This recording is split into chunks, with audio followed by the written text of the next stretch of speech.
That was such an unsatisfying crack, but it's honestly perfect for today's video. Hi, welcome back to my channel. If you're new here, my name is Alexa, and today I'm gonna be talking about the worst books that I read in 2024. I feel like I'm not a super harsh rater, but whenever I don't like something, I just don't like it, so it's gonna get a bad rating. I feel like at this point in my reading career, I have a pretty good sense of whether or not I'm going to like a book. So whenever I come across one that I don't like, it is a little bit of a shock. So the year is not yet over. It is December 21st today, but at the moment, I have read 130 books, and out of those 130 books, I rated 12 lower than a 3-star, meaning I rated them 2.5, 2, 1.5, or 1. So we are gonna talk about those 12 books today. And say it with me, everybody, these are just my opinions. If these are some of your favorite books, I'm really happy for you. A large majority of these books, if I had them physically, I no longer have them anymore. I got rid of them. These are gonna be in no particular order, but I'm gonna start out with the one physical book that I do still have. It is a romantic comedy by Curtis Sittenfeld. So my first complaint about this book is not really about the story itself, but about the physical book that I got. This is obviously like my own fault, but I ended up with a large print edition of this book. I've never actually read a large print book before, but all of the words that are supposed to be in italics are instead in bold. So that was just like a weird adjustment that I had to make while reading this book. But putting that aside, this book is pretty much about a Saturday Night Live-esque show. This woman is a writer for the show, and she basically writes this sketch for the show. It's this kind of like satirical sketch poking fun at like really attractive women who date like average or less than average men, because she thinks that like all the guys in her office are like super average, but then they end up dating super attractive people. And she kind of just talks about that a lot in the beginning, and so that's where the story starts out. We then kind of follow along the main character's life as she kind of accidentally lives out her sketch, where she is the less attractive part of the equation, and she has an encounter with a special guest that's coming on the show who is super famous and attractive. I guess in a way the story is kind of meta, but I don't know. There was just so much about this book that didn't work for me personally, and I know that it's just like my preferences getting in the way of me liking this book. I don't really like sketch shows or like comedy shows that much. This entire book has a total of 3 chapters in it.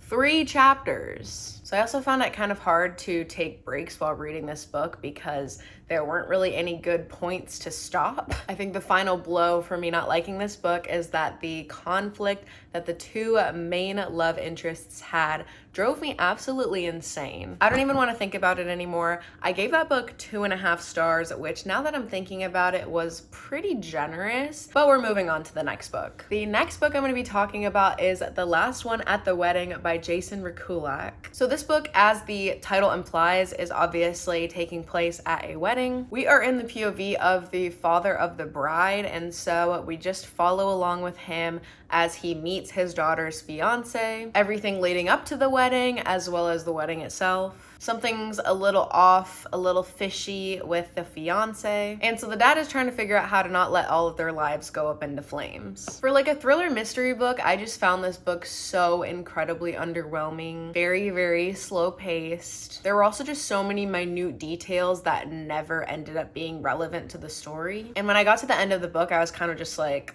all that for what?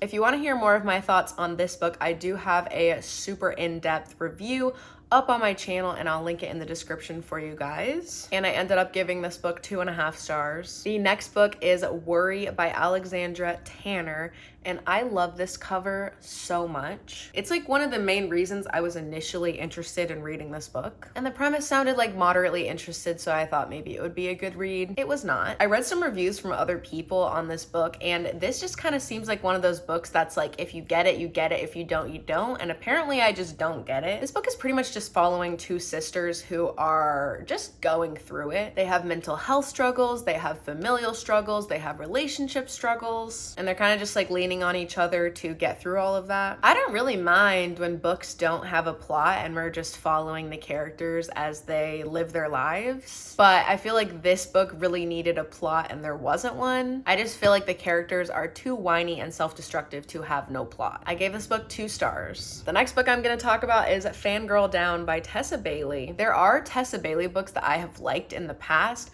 but I just feel like her books are so hit or miss for me, and this was a huge miss. We were basically just following Wells and Josephine. Wells is a super famous golf player, but he's getting kind of washed up. Josephine is his #1 fan, and she also ends up becoming his golf caddy. They're kind of just trying to redeem his career. Obviously, they're gonna fall in love, but like, first of all, this guy is like the biggest red flag I could possibly ever think of. And as far as Josephine, I feel like her only defining characteristics were that she was Wells's #1 fan and that she has diabetes. We pretty much learned like nothing else about her, and so she kind of just felt like this weird shell of a character that had no real like qualities or interests or anything outside of Wells and having diabetes. I gave this book 2 stars. All right, this next book is probably my biggest letdown of the year.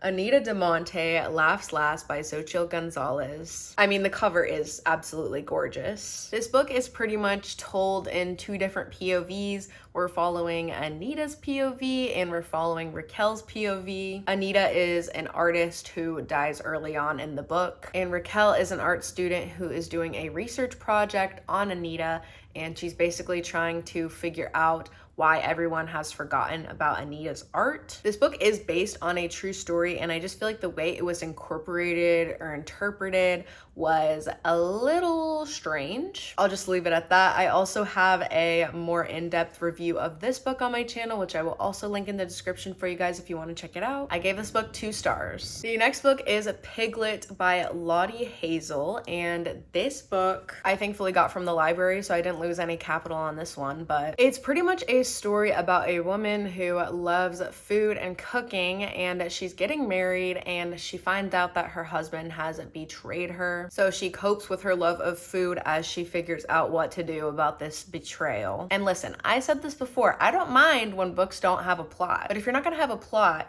you need characters that the reader can connect to, and this book did not have that. What it did have was characters that you cannot connect to, a dull storyline, and half of this book reads like a cookbook, and like not a good one. I gave this book 2 stars. The next book I didn't like is Holly by Stephen King. Now listen, I've been told that apparently I was supposed to read some other books before this one. I think this is like maybe the 3rd in a series. So that's my mistake. I take full credit for that. However, somebody on a Reddit thread said that you could read these out of order, so I decided to believe them, and I shouldn't have done that. Not only was I missing a lot of context for this book, it also takes place during 2020, so I just personally don't like reading about that year. If you know, you know. And all of the mystery and thriller aspects of this book were a snooze fest. Don't get me wrong, I like Stephen King books, but this one was just not good. I gave this book 2 stars. The next book is The Resort by Sara Ochs, not really sure how to say it. This is about a girl who goes to an island in Thailand to escape some things that happened in her life. She is a dive instructor on this island, and one of the people that goes on a dive with her ends up not alive. And she starts to find out that most of the people on this island are also escaping something from their past. Now listen, I read this book in like February, and if I'm being completely honest, that was so long ago that I barely remember why I even didn't like this book, but I have vivid memories of venting about how much I didn't like this book to my friends and family. So even though I can't really remember why I didn't like this book, I can say with confidence that I stand on my rating of 2 stars. Next up, Last Chance Books by Kelsey Rodkey. This is about a girl who is running her family bookstore, and there is a rival bookstore across the street. There happens to be a young, attractive male bookseller at the rival bookstore. So they just spend the whole book kind of having a battle of the bookstores and trying to deny their feelings for each other. I feel like what ruined this book for me is that the main character is like so angry for pretty much no reason. I don't know what exactly about the book wasn't super enjoyable for me, but I just didn't really enjoy it that much. And I'll just leave it at that. I gave this book 2.5 stars. The next book is If We Ever Meet Again by Anna Huang. This was unfortunately my first ever Anna Huang book, and it left a very bad taste in my mouth. Thankfully, the rest of the series does get better, but this book is probably, no, yeah, it is the cringiest book I have ever read. It was so cringe that I thought about making a list of everything cringe that happened in the book while I was reading it, but then I decided that that would be way too big of a waste of time, so I didn't do that. Honestly, I kind of wish I had done that. I gave this book 2 stars. The next book, I have a whole video where I talk about this book as well as the movie, so if you guys want my in-depth thoughts on this book, feel free to check out that video. Of course, I will link it in the description for you. But I gave this book 2 stars. The final book I have to talk about in this video, and the worst book that I have read this year, is The Widow's Husband's Secret Lie by Freida McFadden. This is a satirical thriller mystery novella. I like Freida McFadden books, so I thought that this would be a quirky and quick read. This is, hands down, without a doubt, the most unfunny thing I have ever laid my eyes on. I didn't enjoy any part of this book, and pretty much the only reason that I ended up finishing it is that it's a novella, so it was incredibly short. Thank goodness. I don't think I could have handled even 5 more pages of this book. It was so bad. All right, guys, that is all I have to say about my least favorite books in 2024. If you liked this video, make sure to give it a thumbs up and leave a comment down below letting me know anything you want to let me know. Also, feel free to follow me on Instagram and make sure that you are subscribed so that you can see more videos from me in the future. But for now, that is all, and I will see you guys in my next video. Bye.